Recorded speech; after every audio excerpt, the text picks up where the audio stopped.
Did you ever notice this? No one sat you down and taught you. There was no rule book, no warning label.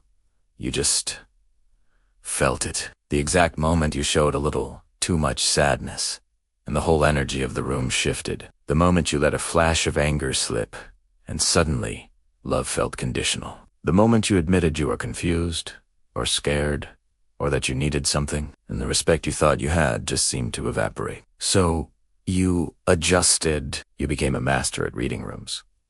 You can sense a mood swing before a single word is spoken. You know exactly when to go quiet, when to put on a smile, when to swallow the words that were burning to come out. And on the surface, you look amazing. You're composed, you're capable, you're what everyone calls emotionally mature. But inside, there's this constant, low-grade tension you can't quite name. It's a state of high alert. A feeling that one wrong emotional move could cost you something. Your job, a friendship, a relationship, and here's the paradox, the one nobody ever talks about. The very emotions you learned to hide to survive are now the things silently costing you your power. Because real power isn't about dominating or controlling everyone.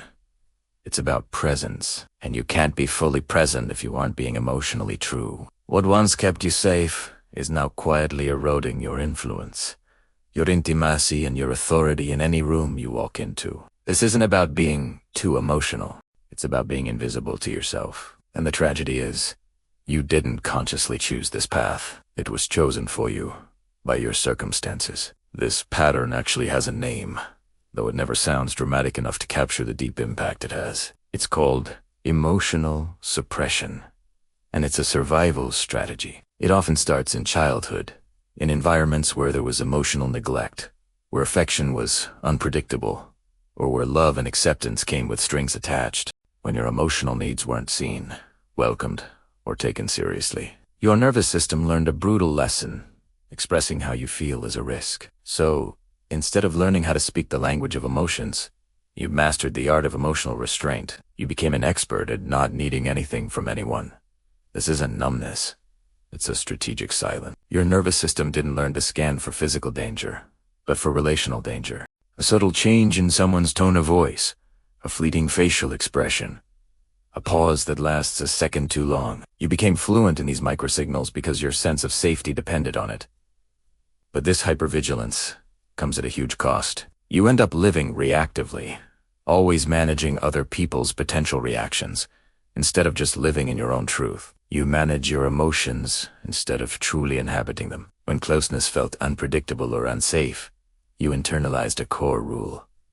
Connection requires emotional self-control, so you minimized your needs. You intellectualized your feelings. You presented a front of unshakable strength, but you kept your vulnerability locked away. On a neurological level, this actually reshapes the part of your brain responsible for your sense of self and emotional integration. So, your default question isn't, what do I feel right now? It's, what's safe for me to show right now? And eventually, that question becomes your entire identity.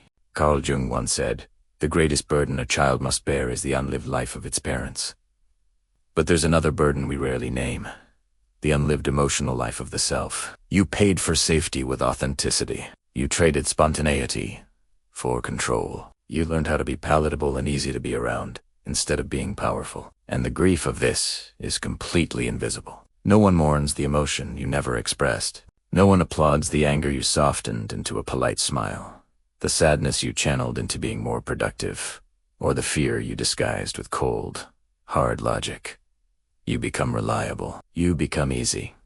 You become respected, but you are never, ever fully known. Underneath it all is a core fear. If I show the wrong emotion, I will lose connection. I will lose status. Or I will lose control. This fear seeps into the most ordinary moments of your life. You hesitate before speaking up in a meeting. You overedit text messages.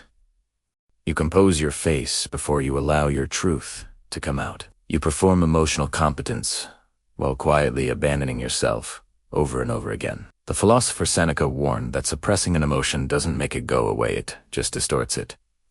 What you don't express doesn't just disappear.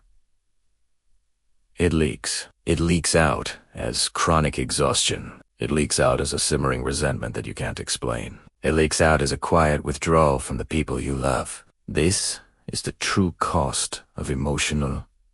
These aren't just personality traits. They are adaptations.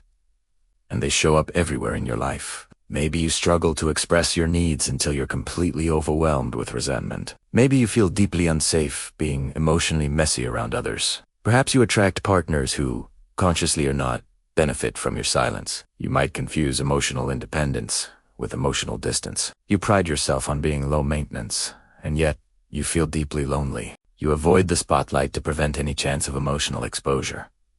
You struggle with being assertive. You downplay your own achievements because praise feels threatening. You're terrified of being seen as too much or too sensitive.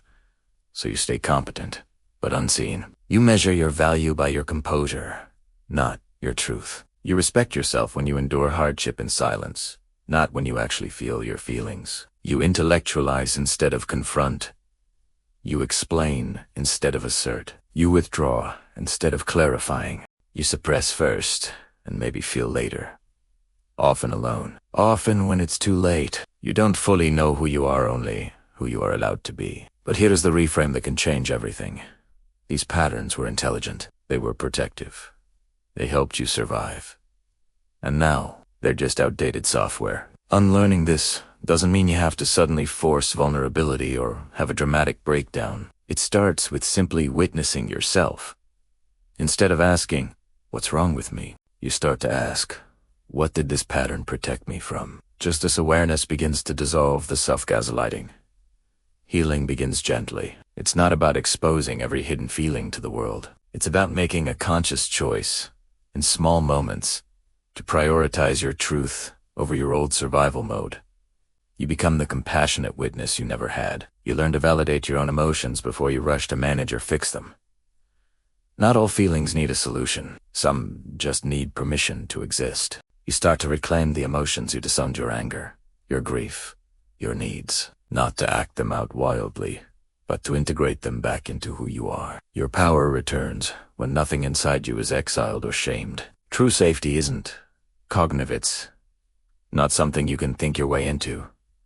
It's physiological. It's found in your breath.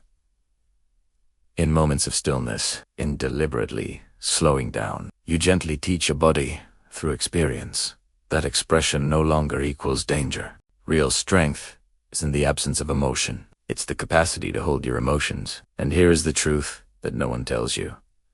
Social power doesn't come from hiding who you are. It comes from being grounded enough to hold your own feelings without apology. The poet Rainer Maria Rilke wrote, "Let everything happen to you.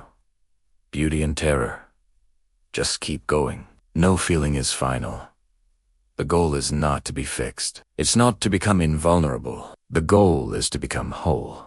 If this resonated with you, it means you're already on the path of waking up to yourself. Share this with someone you know who learned to survive by being quiet. And subscribe if you're ready to trade in your armor for authenticity, because the most powerful presence in any room is someone who is no longer afraid of their own emotions. Thanks for watching.